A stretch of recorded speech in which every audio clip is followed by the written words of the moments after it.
Hey guys, it's your girl London, and today I am bringing you a fantastic video about a brand new colorful spring palette. So if you guys want to see which palette I'm talking about, then just stick around because we're going to get right into it.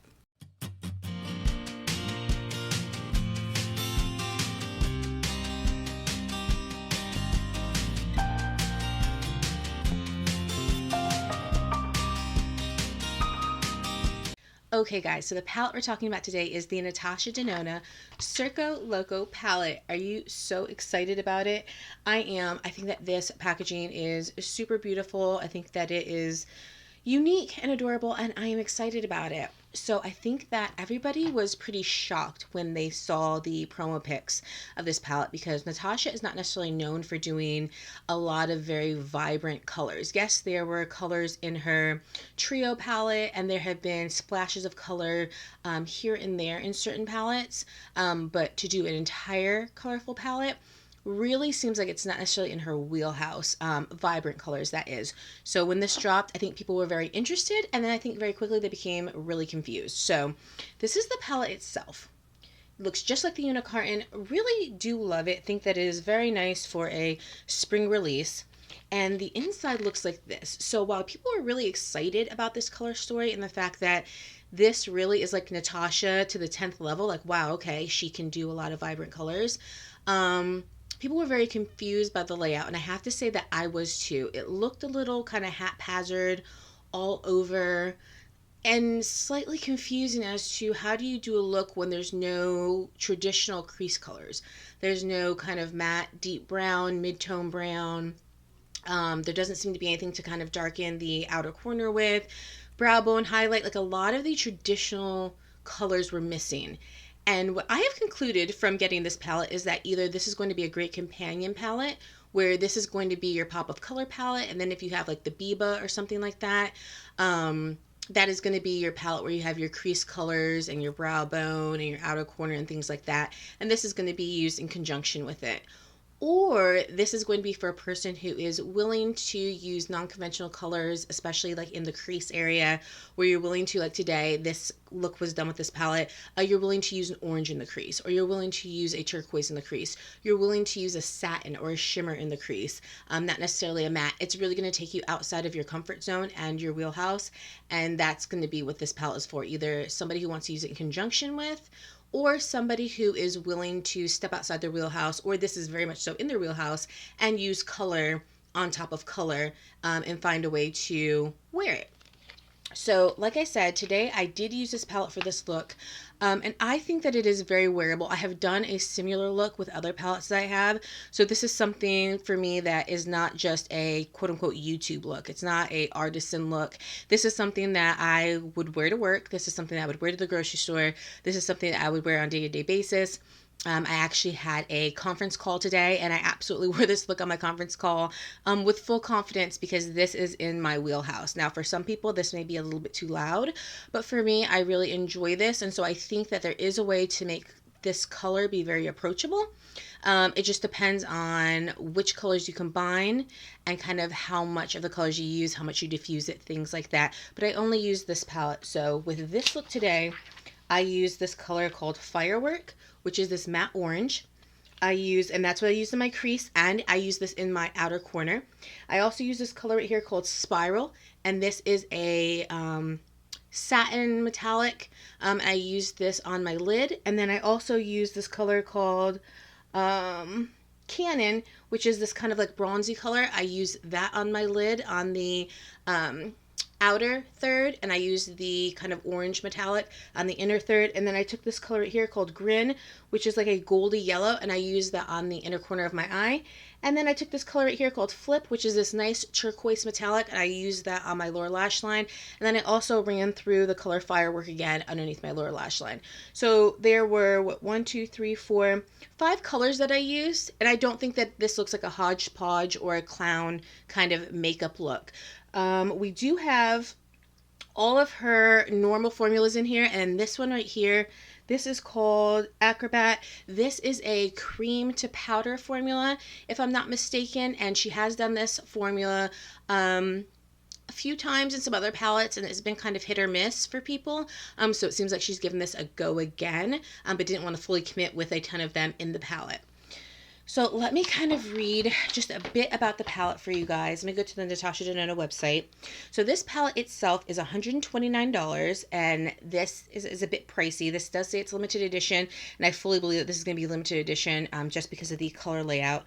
But these are 15 shadows for $129. I think that a lot of people are having a problem with the price too, because this isn't one of her midi ones, which is the same amount of shadows, but they're smaller for what, $65 or $69, because of how colorful it is, because you don't have that traditional crease color. So I think that for most people to pay $129 for 15 shadows is a bit expensive to begin with, but also to not have your traditional kind of crease colors, outer V's, brow bone, things like that, that feel like they really anchor a palette. I think it makes it even more difficult to pay $129 because you look and you say, when am I going to hit pan on an orange or a metallic turquoise or a metallic pink? And it makes it a little more hard to commit to that price when it doesn't seem like there's going to be a shade in there that you're going to be consistently using time and time again with other looks that you create. So this says that there's the signature pressed and cream powder formulas ranging from light pastels to highly vibrant pigments and pearls. Inspired by the characters of the circus, this lively and colorful collector's palette consists of 3 main color families: the pinks, the oranges, and the blues with purples, all of which contain Natasha Denona's classic matte and metallic formulas. It says that this provides maximum color payoff with minimal effort, blending seamlessly to achieve vibrant, ultra-pigmented, long-lasting looks. Each color family in the palette includes a deep, a dark, a medium, and light shadows to mix and match for endless combinations.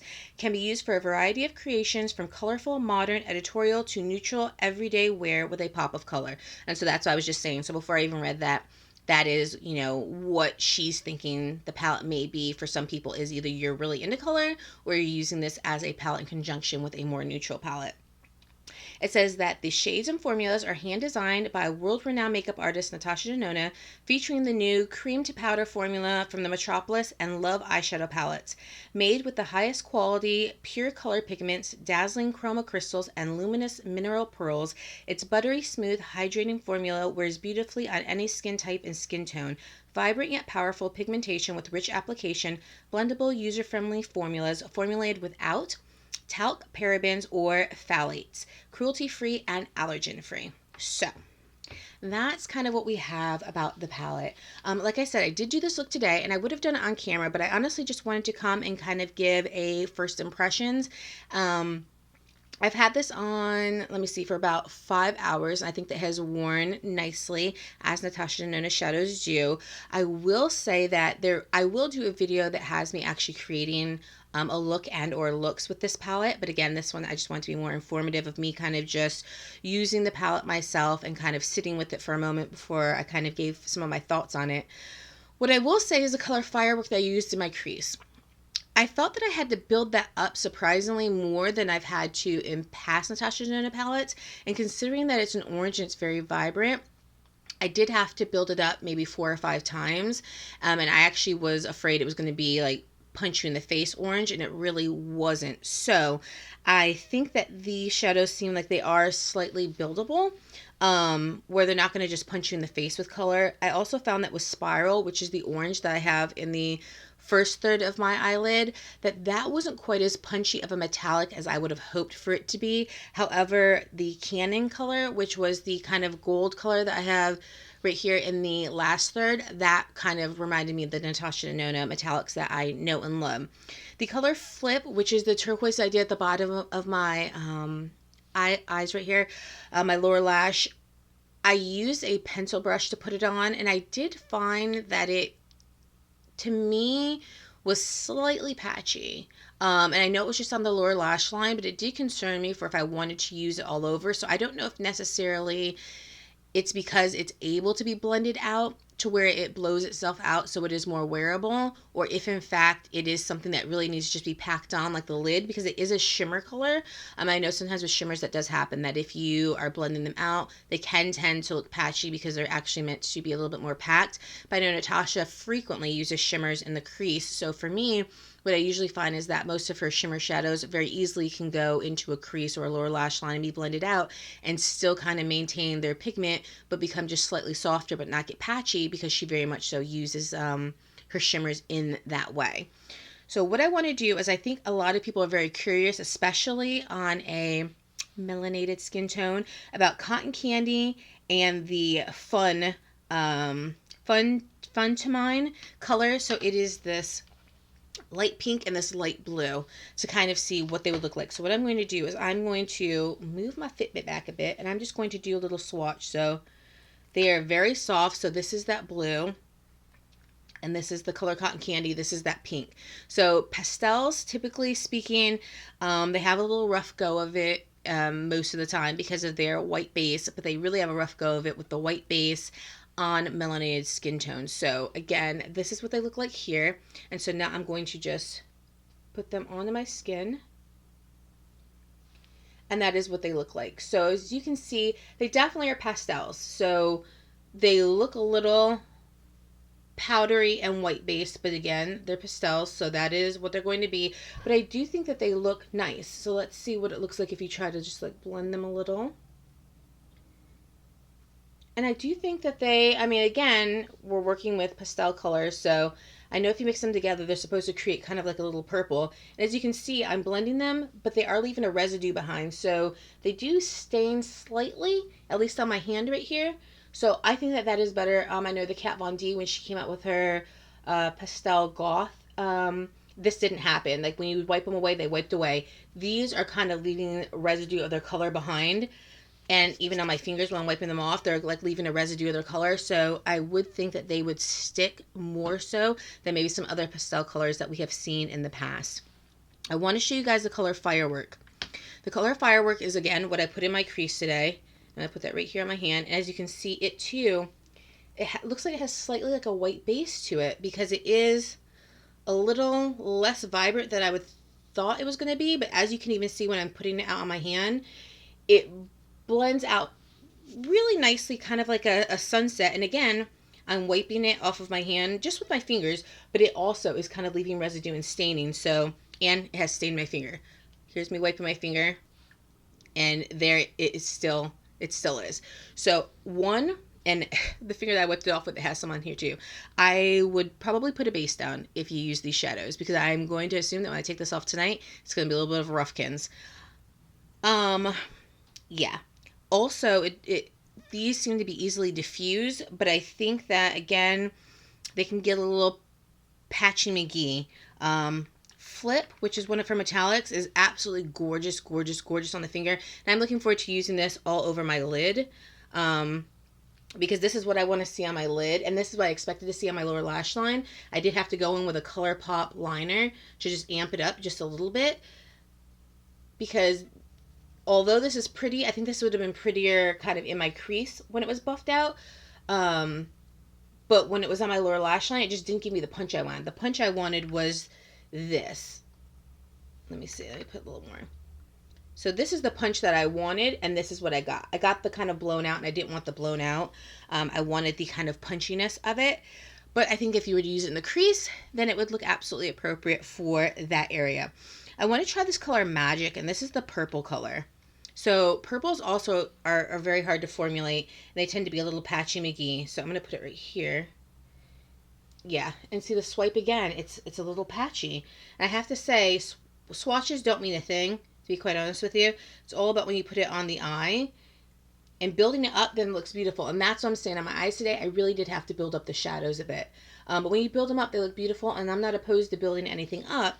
I just think that for $129, people are not necessarily going to want to have to build them up so that way they don't look patchy. I think people are used to Natasha Denona's kind of giving you what they're giving you at the beginning and not really having to go in and build them up. But it does say that they're buildable, and I think that she did that because they are such a vibrant color. So I think kind of setting your expectations for the fact that, yes, this is beautiful Natasha Denona quality.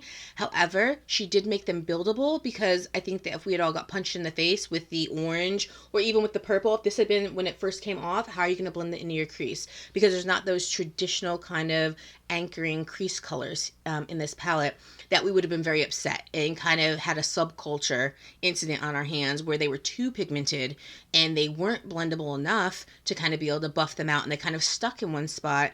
But we got the punch of color we wanted. So I think it's constantly that fine dance between the pigmentation and the blendability of a shadow, especially when they are very vibrant colors, to give everybody what they want. Give people who want the punch of color, you have that. You just might have to build it up 3 or 4 times. And then also being able to give those who are just getting into color or who are more reserved with color the option to use this palette, because they are so blendable, where you can diffuse them and literally use them in the crease, literally use them on the eyelid or the lower lash line, and not have them just smack you in the face full force.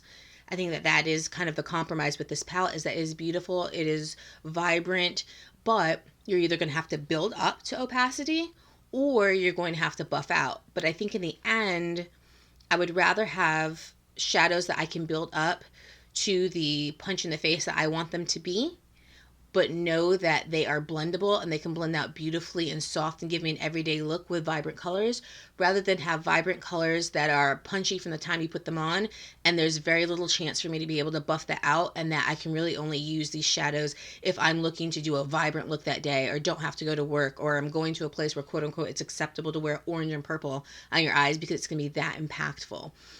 I think that's the compromise we make between pigmentation and usability and wearability. Here on YouTube, I think sometimes we forget that there's an entire population out there who, it's not that they don't love these colors, but they currently still work in places where these maybe are not acceptable. Or maybe of a age range or mindset in which they feel like they can't really use these colors if they're this vibrant. And so what you're trying to do is make them usable for those who are totally into this, those who want to be into this, but don't want them to be as punchy as they look in the pan kind of first swipe out. So that is kind of what I got from this. Let me go ahead and use Acrobat, because again, this is her cream. Very, very deep, gorgeous, bluey green. This is her cream to powder formula, and it just feels so good. And now see, that was one swipe. Now that is punchy. So that's going to be one that if you want to put it in your crease, you're probably going to need to do a little bit of a buffing job. But if you want to do like a nice matte eyelid, that is probably going to be absolutely beautiful on the eyelid. Again, these are gorgeous colors. I really do love the palette. I hate the circus. I hate clowns. I'm not here for it at all. But I do like this, and to be quite honest with you, when I saw on Trend Mood, it did look haphazard and hodgepodgey, and I wasn't here for it. But seeing it in person, I don't think that the pictures quite do it justice. And again, I think that once you start playing around with it and putting it on your eyes, I think you're going to find a way that is comfortable for you to use it, and either using it with another palette or using it on its own. But I think that you will find a way that makes it be wearable and usable for you. And so although I think it looks like it's not a very wearable palette, I think that it actually is a very wearable palette. You just have to play around with it to get it to what you need it to be and where you need it to be. I do want to give, let me do Snow Cone, because this is a color that is this blue metallic, and I just want to see what this looks like, because she had a color like this in her Tropic palette, and it was kind of a total fail. Oh, not this though. This is gorgeous. Look at that.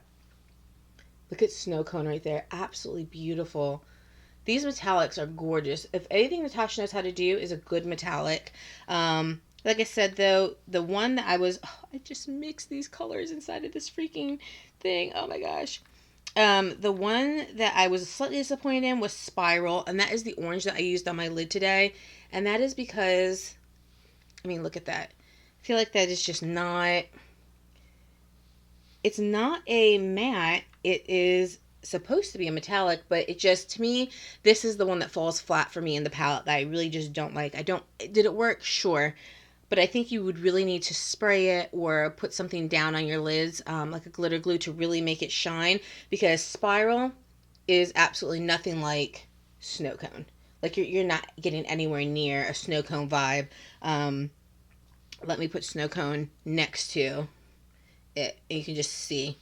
We could just see the difference. And that's what I was expecting from this. I was expecting that shimmer and shine from it, and I just didn't get it. So slightly disappointed with that. Firework, Magic, Cotton Candy, Fun, and Joker are the mattes in this palette. I guess Acrobat could be considered a matte too. That is the cream to powder. So you have 1, 2, 3, 4, 5, 6. You have 6 mattes.